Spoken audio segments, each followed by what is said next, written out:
Welcome to millets kitchen. ఈరోజు మీకు పుట్నాలతోని పొడి ఉంచాలనుకుంటున్నాను. ఇట్లా చాలా బాగుంటుందండి. ఇది వేడన్నంలోకి సూపర్ ఉంటుంది. ఇడ్లీకైనా బాగుంటుంది, దోశకైనా బాగుంటుంది, వేడన్నంలో అయినా మంచిగా ఉంటుంది. ట్రై చేయండి, లైక్ చేయండి, షేర్ చేయండి. పుట్నాల పొడికి కావాల్సిన పదార్థాలు: పుట్నాలు,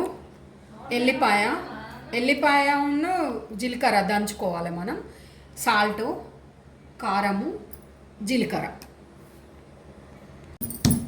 ఇప్పుడు ఎల్లిపాయ కొంచెం దంచాలి. దీనికి పుట్నాల పొడికి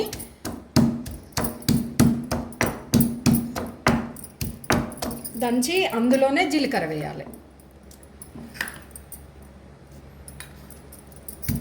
ఒక చెంచాడు జీలకర్ర వేసిన. మీరు పుట్నాలు ఎక్కువ తీసుకుంటే ఎక్కువ వేసుకోవాలి. నేను తీసుకున్న క్వాంటిటీకి నాకు ఒక స్పూన్ సరిపోతుందండి.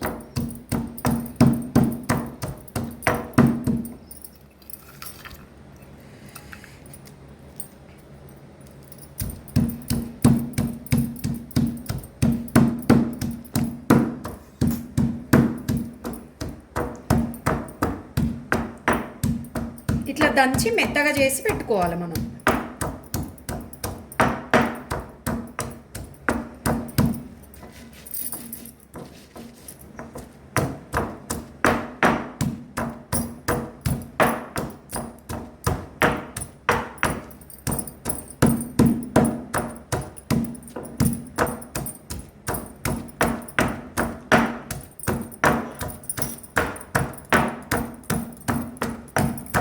ఇట్లా సరిపోతుందండి మనకి. ఇట్లా ఉండాలి. కొంచెం అక్క ముక్క దంచుకోవాలి. ఇప్పుడు జార్లో పుట్నాలు వేసిన ఇవి మిక్సీ పట్టుకోవాలి, మనం పొడి చేసుకోవాలి. ఇలా ఏం వేయద్దండి, వట్టి పుట్నాలే, డ్రై పుట్నాలు అంతే.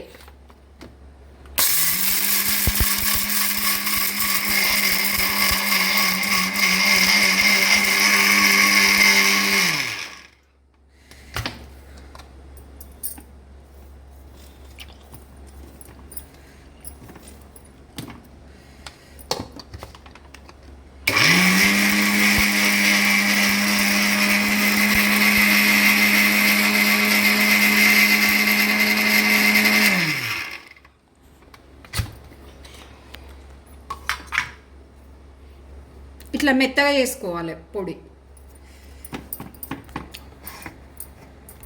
ఇప్పుడు మనము మిక్సీ పట్టుకున్న పుట్నాల పొడి ఒక బౌల్లో వేసుకోవాలి, డిష్లా, చిన్న డిష్లా వేసేసుకొని ఇందులో కారం వేయాలి.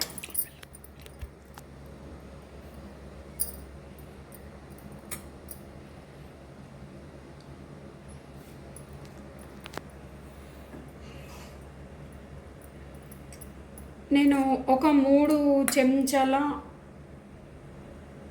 చెంచాలన్నర వేసిన దీనికి కారము, టీ స్పూన్తో 3 చెంచాలన్నర కారము,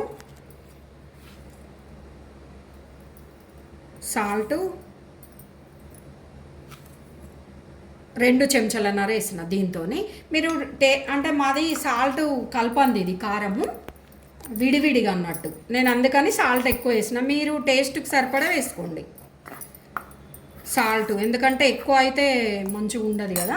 అందులోనే ఇప్పుడు మనం దంచి పెట్టుకున్న ఎల్లిపాయ, జీలకర్ర, ఇది ఎంతైనా వేసుకోవచ్చు. కాకపోతే నేను దీనికి ఒక గడ్డ తీసుకున్నా, వెల్లిగడ్డ ఒకటి తీసుకున్నా నేను చేసే పౌడర్కి.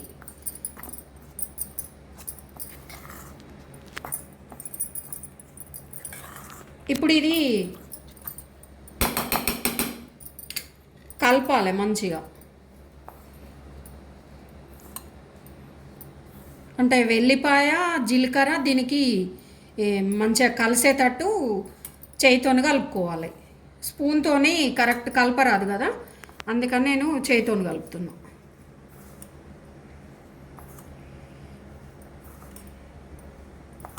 ఇది ఈజీ అండి, మనకు 5 మినిట్స్లో రెడీ అయిపోతుంది కారం.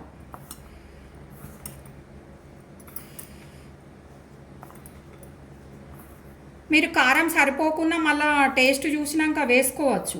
దీంట్లో కారము, సాల్ట్ 2 టేస్ట్ చూసి వేసుకోండి మళ్ళీ.